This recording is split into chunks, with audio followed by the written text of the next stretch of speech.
Alright, boys and girls, welcome back to the channel.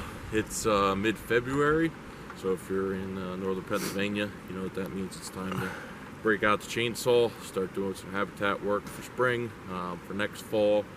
We're up at our camp property. This is kind of a build-off of some of the other ones we did.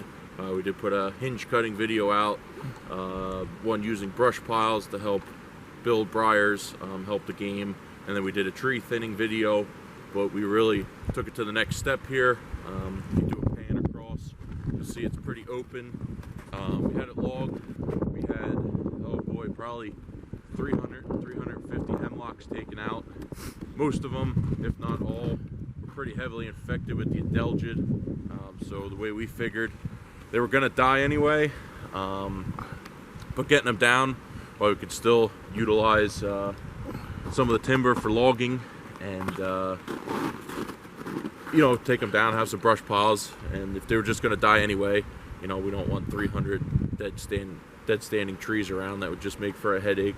But basically what we're going to do today is work on condensing some of these piles. I mean, the way it looks now, you're not going to have a lot of deer movement through this. They don't like walking through stuff where their feet are all tangled up.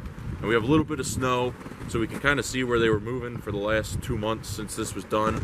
And right over my shoulder, right where it's the thinnest, that's where the deer trail goes. That's where the deer tracks are, and down over the knob where it's the thinnest. So we got a lot of land here that they're not utilizing. So basically we want to condense these nasty piles so we have more usable area for the deer. Well, you can see we're gonna utilize this big pile here, because we're not going to saw that up. What we want to do is just move these branches, and we're just going to make one big brush pile. We can just get a little more deer travel through an area like this. I mean, they'll weave their way through, but we just want to give them more opportunity to browse through here, because we are going to eventually plant these skidder trails with some cereal rye and clover.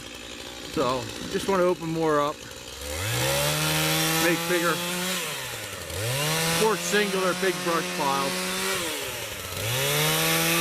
Snowing pretty good, and it's cold as hell.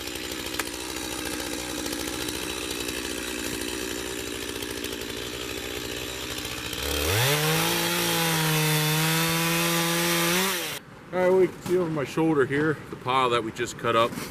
We threw everything on this dead log jam because that was just too big for us to move. So we put all of our trim pieces on there. What we did was open up the ground here.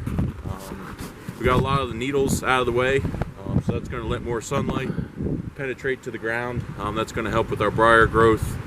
We do get a lot of striped maple growing too, like you can see.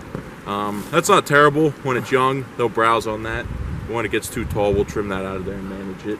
But basically, we just created another route for the deer to walk, connected to our logging road here, and connected to the hillside.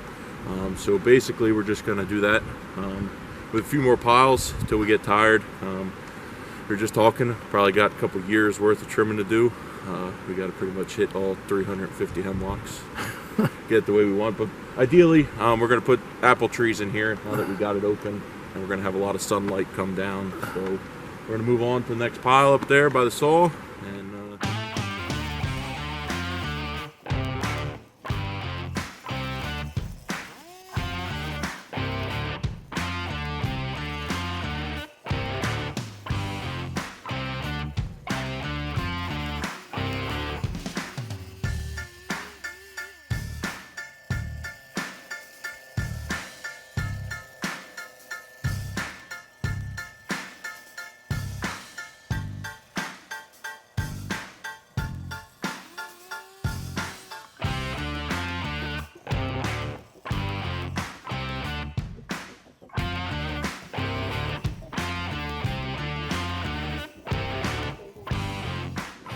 well, we've been working for about 2 hours now.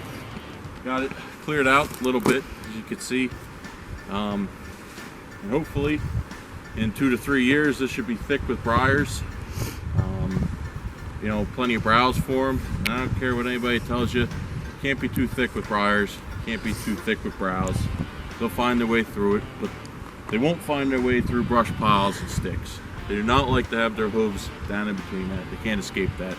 But the thicker you could get it with browse, raspberries, blackberries, whips, yep. Stem count. They're going to utilize that, and they're going to find trails. And if you can assist them in making their trails, they're going to walk the easiest way. So we're going to. We already got a lot of stuff growing from the openings we did. You see all this young stuff here. Briars growing. Now they're going to get full sun, 6-7 hours a day. They're going to shoot up quick, growing faster than they can eat the damn things. I'm hoping we got enough area now that'll happen. Before it wasn't enough. We only had little clearings, and they would just come in and eat everything right down to 6 inches, and that's as far as it got. So yeah, we have just shy of 11 acres to work with.